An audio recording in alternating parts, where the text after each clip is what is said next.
அம்மனுடைய அருளை பெறக்கூடிய மாதம்.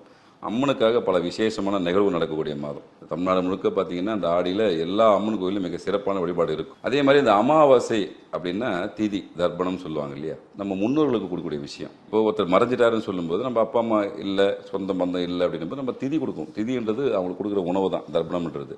பொதுவாக அமாவாசையில் கொடுப்பாங்க. மாதம் வரக்கூடிய அமாவாசைக்கு கொடுக்கணும் தான் நேதி. ஆனால் வேலை நிமித்தமாகவோ பணி நிமித்தமாக தவறி இருக்கலாம். அப்போ இது தவறி போனவர்கள் எல்லாருமே வாய்ப்புன்றது வருடத்துக்கு ஒரு முறை வரும். அது இந்த மாதிரி ஆடி அமாவாசைக்கு மிக மிக விசேஷமான நாள். அப்போ இந்த ஒரு நாள்ல அந்த வருஷம் தவறி போன எல்லாருமே இந்த ஒரு நாள்ல நீங்க முன்னோர்களுக்கு தர்ப்பணம் கொடுக்கும் போது கிட்டத்தட்ட 48 தலைமுறைக்கு நீங்க திதி கொடுத்ததா ஒரு ஐதீகம் உண்டு. அவ்வளோ சக்தி வாய்ந்த ஒரு அமாவாசை இந்த ஆடி அமாவாசை. அதனால யாருமே எந்த சூழ்நிலையும் இந்த ஆடி அமாவாசை மிஸ் பண்ணாதீங்க. உங்க வாழ்க்கையில எல்லா விஷயம் கிடைக்கணும்னு நினைக்கிற எல்லாருக்குமே இது மிகப்பெரிய வரம்.